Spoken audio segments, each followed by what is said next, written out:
Well, today we have an amazing topic of discussion. It's still relationship. And our topic is what are those awkward sexual moments? As you kunywegera, avoid opening your mouth too wide. Ekisanga tufeso tutono kati nga olaba akazayi nayagala agate ennyindo n'omu. Bayize waliwo omulenzi yanumako omumwana ennyindo yabigattiramu okugenda waggulu paka wansi. Obajja waabo bannaye. Mukwano eno gye tutomerera olaba omuntu ng'ali smart avuga Range Rover mukwano n'akulaga city. I've seen also some awkward sexual moments, really. Like? And this is awkward. Those fake moans. Waliwo okuwaggana nga kiboko y'amaswansi entuuse ku mugundi. Imagine a situation ng'omanya akantu kagenda beera katono. Ekintu ne kiba kinene ssebo ne kivaamu n'ennamba 2. Ne kikuggyako kikuggyako bulungi bwe yayagala ne kikuggyako empisa ze yayagala ne kikuggyako amagezi g'oyina.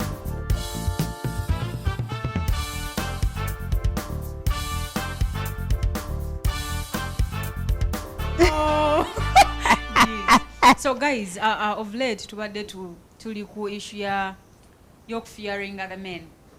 I hear fear men anti-DNA. Fear men, fear women. Mbadde manyi fear women. The agenda is saying fear women and us we are like fear men because I mean why would you do DNA stuff and you know and some lady yavude from somewhere na chikirya na gamba omanyi abaana bano some of us we are not cheaters tetuli benzi we only have you guys naye obuzibu we buva kuba nti mu malwaliro these nurses ate sibe bekalakasa ku musaala naddala bano bayintani bakyusa abaana ate kirala mututeeka ku bunkenke I mean you are like my firstborn has to be a boy from the time that I conceive lunaku lumu otandikirawo kungamba nga oyagala omusika I know so by the way, your story najirako ku mawulire babba omwana abaana babakyusiza ddala ebintu bya DNA.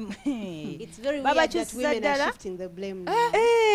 It's not shifting the blame, but it's like reality. Omuwala nga bbaawe yamusaba baby boy nagenda mudwayo n'azaala baby girl. Bakola diiru n'omusawo abaana babakyusiza ddala nze nange tonnenya tuyinza okugenda mu DNA nga gwe siwuwo naye nga nange maama si I know and someone was Okay, let's find that as an excuse. But the truth is, abakazi muyitiriza okwenda. Benda na bani. No, 90% of women have slept out of their marriage. And they've given birth, but they've not told their husbands. By the way, and the reverse is true. Mama wa mala kufa. N'okumanya abaana b'omusajja omutuufu balina mu nsi kulwafudde ku ntaana ne baleeta n'obw'emyezi 3. Omwana yavuddeyo n'agamba we should even do DNAs with our parents because even some of them might not be our omukadde naye ng'omukadde gw'olabirira si ye. But we've always known, like abamu abakuliddemu extended families, we've grown up with our grannies, either zala mama or zala tatao. Even if you're not related, I mean, if someone takes care of you, becomes by the way, so kati carrying out a DNA with your grandparents or someone who poses as your guardian, techiwa makulu. I mean, akukuziza ne tuli ku musaayi.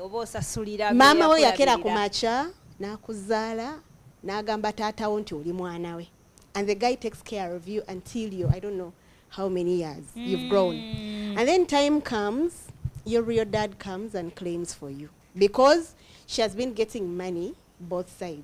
This one is paying school fees, then the one at home is actually paying for food stuff, clothes. Ne school fees asasulako ekitundu, so tufuna ddabo neri n'ofuna because twagala nnyo ddabo kinga buli omu aleeta etaano. There is a babe who was like thing is like this. Meanwhile you're living 5k at home. You are expecting the kids to be yours. Nga every day you live like a 5k, you come back, you enjoy delicious meals of chicken, matoke, rice. So what are you saying? Are you for real? What are you saying? So should we say women go out there to seek for abayamba bwe atayina then unfortunately no kale beerayo naye lwaki omuyimbi yayimba n'agamba abakyala bazira we are heroes ate era omukyala yagaba omwana ladies out there if the woman has given you her word why do you go far to do my word you'll be disappointed anyway DNA is DNA and it has become viral but we all have to change both women and men are worried but also women are worried too kubanga pressure ebiseera ebisinga n'abaami nabo babadde babikola the pressure is getting high. Well, thank you so much for joining us. It's yet another brand new episode of Sista Code. We are glad to have you part of the show. Very, very much glad. Remember, the show airs every Tuesday, 11 to midnight. And we give you 55 minutes fully packed with amazing information, with relationship issues. I mean, you're single and searching, and you're looking out for someone. If you don't get someone from what we say here, then that means you're going to remain single. Then those who are finding difficulties in your relationship, we are here. We talk to you as sisters, and we give you tips on how to go about your problems. Big sis. How about you sit down and watch us? We are giving you the best today. My name is Julie Morona, sitting in for beautiful Sandy Love. And then on the show, I'm not alone. I have Zainabu Ali this side. Say hello to the viewer. Ali. Hello. How are you? Jikonkoni. We are konkonali. Hello. And then Ira Vicky, you're welcome to the show. Thank you so much. As usual, your sweetheart here in full packed, just ready to represent. I'm telling you, well, we are here to give you the best. Just sit down, relax as we take you through these 55 minutes for you. Well, we talk about quite a lot, but let me first remind you about our socials. If you have any comments or contribution for our show, make sure you hit our socials. It's Galaxy TV, UG, Instagram, Facebook, and Twitter. We also have short clips that normally run around. You didn't watch the show, so keep commenting. Commenting. No problem. We are prone.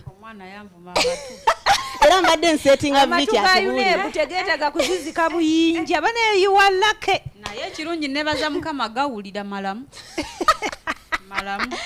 Yes, we are also streaming live on www.galaxytv.ug in case you've not catch the show. You're not at home and you're just traveling back home. Or probably you're somewhere, either in the club, you know, having some amazing time with your friends. You just have to catch it on your phone. You watch us and leave a comment right there. Well, today we have an amazing topic of discussion. It's still relationship. And our topic is, what are those awkward sexual moments?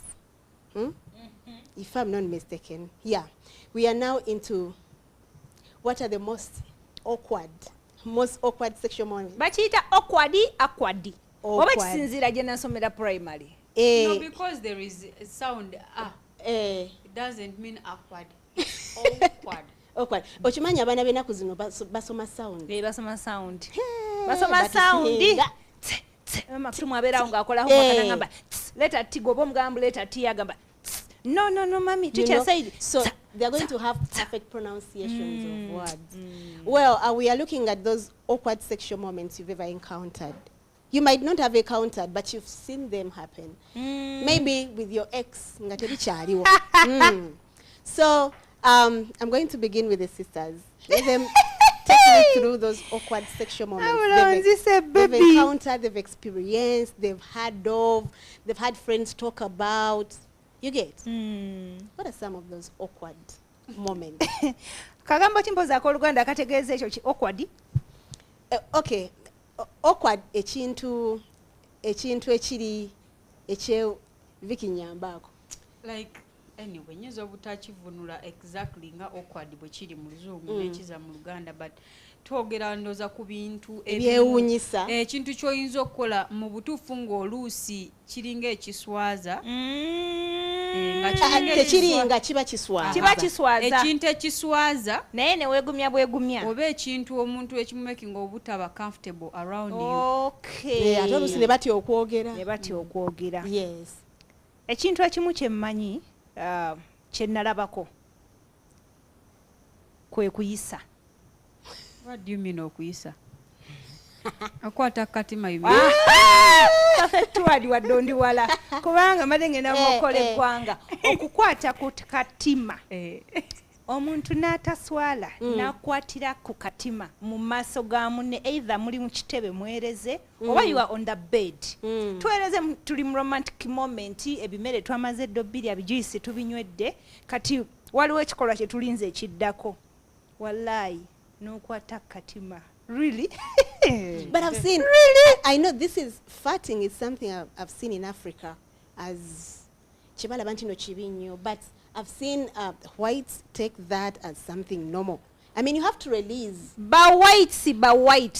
Ekizibu abafirika gina neyekuniza nayenga akantu kamutta. Oliranga akantu kajja. You want to release that gas. Excuse yourself. Waliwo buno Vicky bwe yangambye mbukajja nga tomanyi. Ne kagira bwe piu ngate bwona okagira ogenda kunyola. At least gamba ko sorry nayo omuntu amalogira nayo nona embeera yo mukka gwe tussa ne yeekaza nakkanulira bwati amaaso without any remorsefulness muye. Abulanze musesa n'okunsesa like I'm looking at you guys and I'm like, are you for real? Vicky. Like farting? It's something relationships okwonooneka. Olwokuba omanyi nti gayi wamumanyira muludde naye 3 years. For us we are used to each other. Nze ne woba nkumanyidde weekend. Obuze bwange nange mmanyi obubwe. Ne we mba nkumanyidde weekend. Because you think someone sleeps with you, you have to fight for them. Let me tell you something. Really? Even if I've known you for how many days, I am being me. Man, look. If you have a normal system, you have to fight if you've eaten. Gwe wolya tofulumya. Vicky waliwo ebimu bye tulyanga kubamu embeera. You mean waliwo kubamu embeera. There are some people who eat almost every time and then nofuna stomach upset. Kisinzira abazungu ebintu bya balya bitonotono kyovola even when they fast. Tebono na mpeo. Matatata webwe byenno byebisinga naye tulya kafunkunaali bamuyita kafunkuli ekibiini tweri ensenene zaffe amayuni nsujju nzijukira twali mmotoka Zainabu n'asaba ensenene kye kyakiyasaba nga tujja mu kkubo ayina kyakiyasaba then you made a comment obogamba mputa yawali yasaba kasooli netumugamba no you can't mix those things thing is like nze nkubulira Julie bwe mba ndidde ebintu byange bebulungi emputa yange nga bwe nagiryanga back Sista Code n'ensenene zange nengende wa baby nempulyanga akantu kagala kujja kagala kuyita excuse myself imagine a situation ngomanya akantu kagenda beera katono ekintu nekiba kinene sebo nekivaamu n'ennamba 2 nekikujjako bulungi bwe yayagala nekujjako empisa ze yayagala nekikujjako amagezi g'oyina omuntu ono agenda kutandika okubitolinga banaye relationship wadde omuntu omumanyi ondaba mu byenda Julie nedda tusigazemu ka respect akatono mulekerawo okuteera akatima nga muli ne babbebi bammwe it is two way human is also going to do the same at some point ng'omugambako era mbwe mubanga mwemanyidde there is no need to stay even kuba akimanyi osobola oyisa mu maaso ge kyovola batakuwa kitiibwa there is no way respect is connected to that act, friend. It is very much emabegako you would excuse yourself. Do you know that farting is also a reflex action? Reflex byebichi like ekintu kyotalinako control. You can control you can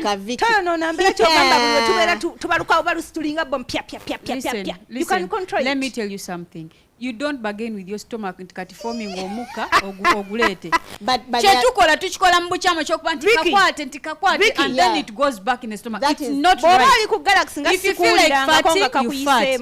Mama nze bulijjo ayishi oyagala nimalo kwejjira kusati wano Sista Code nga sikuli ankonga kagize emirundi gye nakakikola sijibala just temukawulira kyembagamba kiri bitawunya no let me tell you kiri bwe kiti omuntu nze newe mba nakakula balunaku lumu ebyo byogamba mu you ease yourself, am I going to poo, am I going to pee? It is something that is normal. I mean bwe mba ndya nina okubaako nekyenfulumya okulaga nti ndi mulamu bulungi.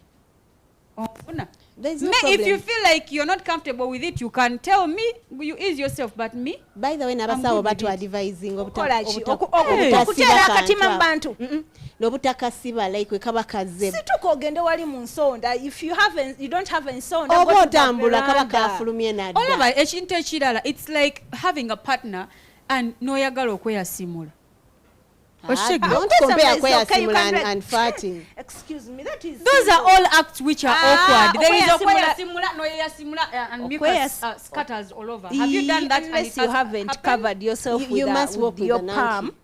even if guys don't make this issue of farting be It like is something choyinzo kubeerako because someone has planned to marry you, when you fart they are going to be like, no, she's not a wife material. Really? Instead there are men who will be like, wow, this baby is free, I think I'm good to go with her because she's free around me. Right, you're pretending. You're the people, bulishimu, you fake it. You literally fake everything. Okay. Julie, akatona akasembayo. What if we ask you, baby, chechiunya?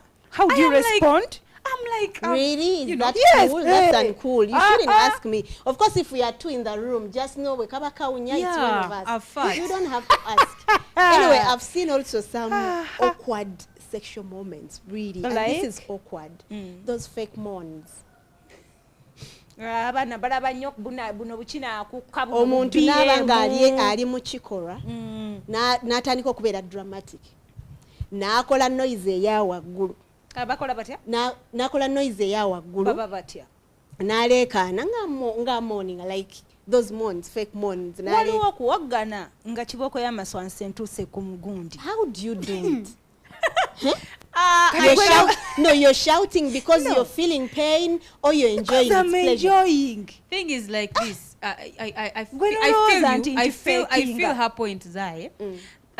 These things, men also you demand too much from us. You know, so you find yourself mustate yokwanti, the person you're doing it with Munange is your breadwinner. So you have to fake. Where you fake. These ladies are better off faking.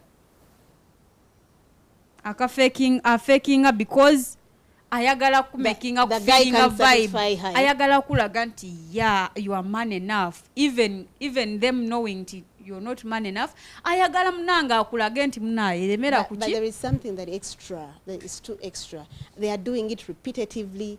Alekana. You know, it's weird.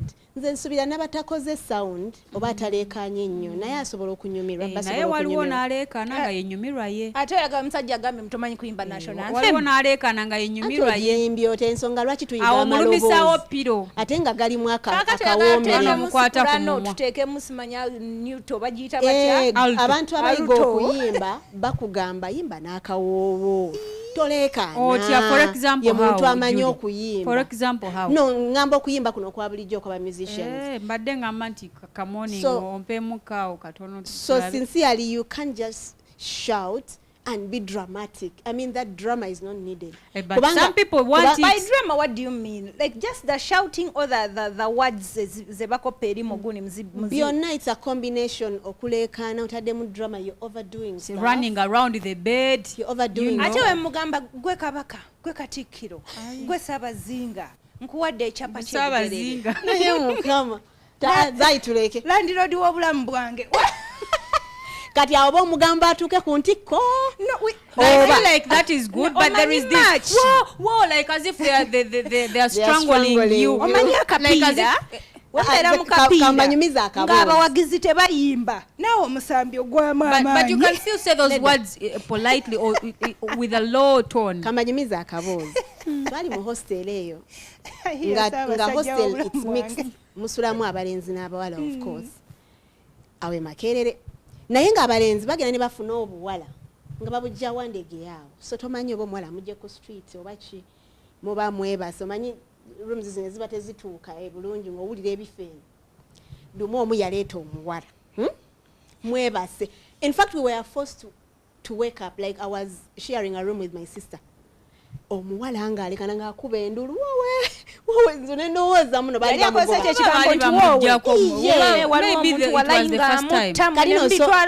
sokowulire ng'omuwala alekana nga alinga akuba endulu nengamba waliwo gwe babbako akasimu kubanga obubbi buba bungi ku campus of course abaana bava out but only to realize kumakya saa 10 twali tuzuukuse ng'omulenzi amuwerekera nga it seems she was a girl amujoba ku street. Maybe that's how they do too, you know, please their men, I don't know, but I was very surprised kwa chile chintu nachiraba for the first time. Maybe it was anyway, her first time having intercourse. Twalina omulenzi ku KU yali anywa enjaga ba Nigeria so nga alina akawala kayagala naye nze oli omuwala emiranga gye yakubanga jandaga nti yali mu danger zone because imagine guy nga asoose kozesa ku kawidi kibeerawo akawidi babukozesanga te ne bakola ekituufu kati Zainabu agamba nti emirango gibeera danger zone ng'omulenzi munene nnyo size nene omuntu womanya nti munene tomusobole toddayo. Kankunyumiza n'ekirala waliwo omulenzi awo ku mulimu eyanyumiza nti ye bw'akyaza akawala nga wali weewagawagamu nti tonsobola ndi muto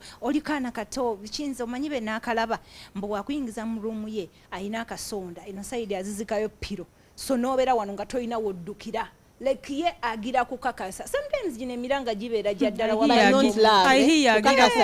anyway it does happen but fake. I feel like there are even some awkward things like, you know, this. I even don't know how to tell it. I don't know how to phrase it. You see that puffing of the cookie when they are, you know, when you are in Vicky, you get a that puffing of what is puffing? That funny sound that the cookie makes. When you are actually being, you know, when they're riding it and something is, you know, weird. Yeah, when you're the weird sound.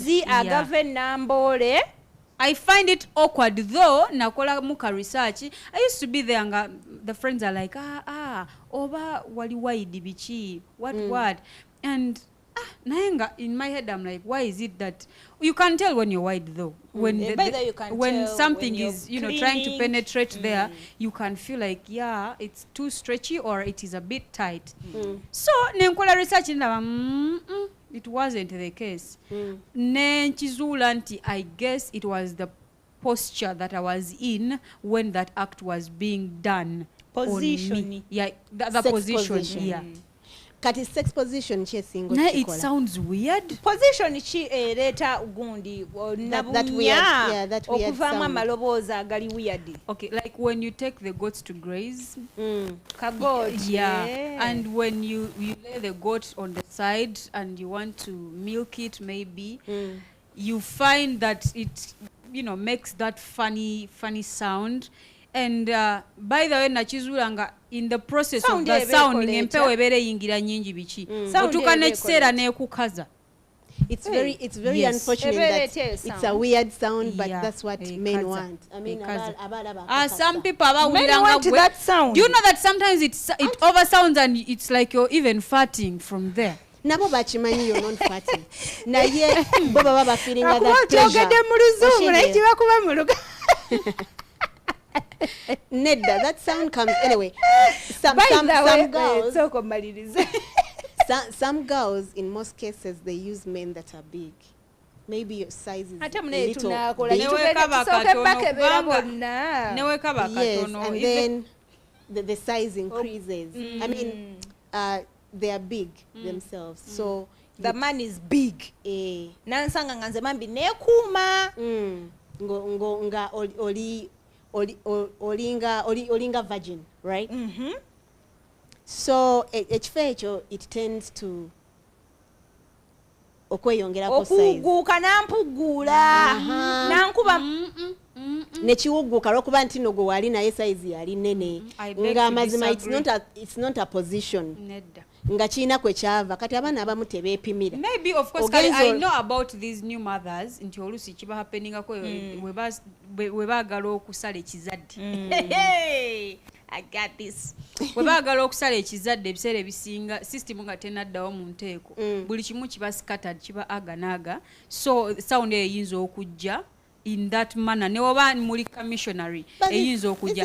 But according to my research, size is really not the issue.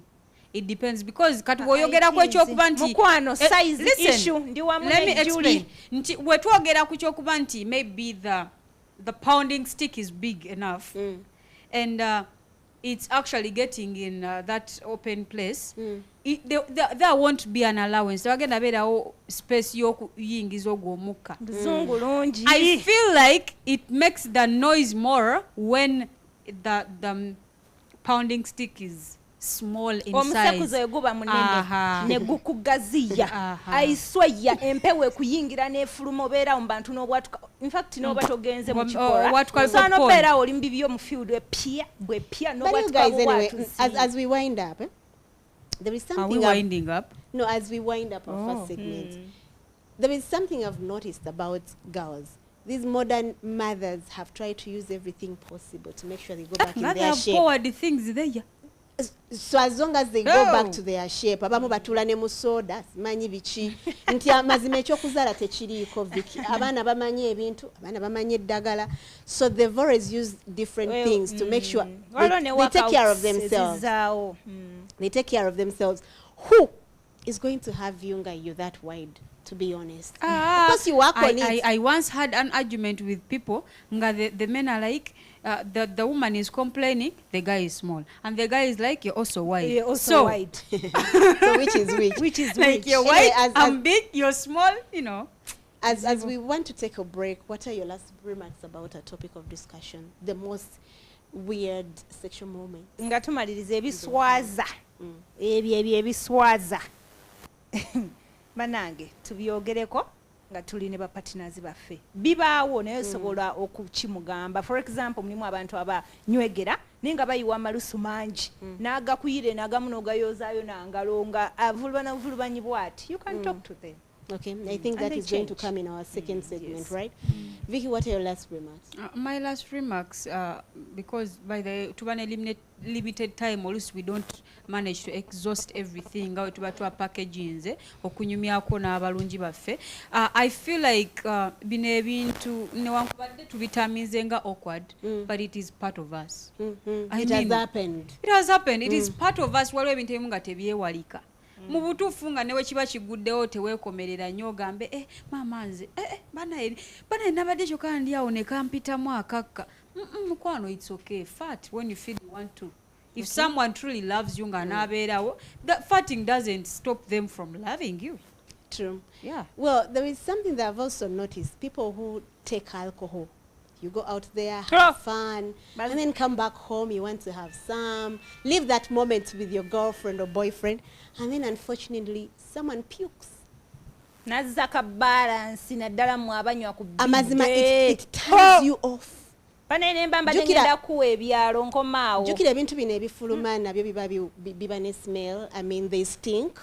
So we need to do something about it. But anyway, when we come back, we are going to find a way of dealing with what we've talked about. Yes. Yes. We want to deal with them because I know it happens to you, it happens to your friend, and then your other relatives or people in your circle.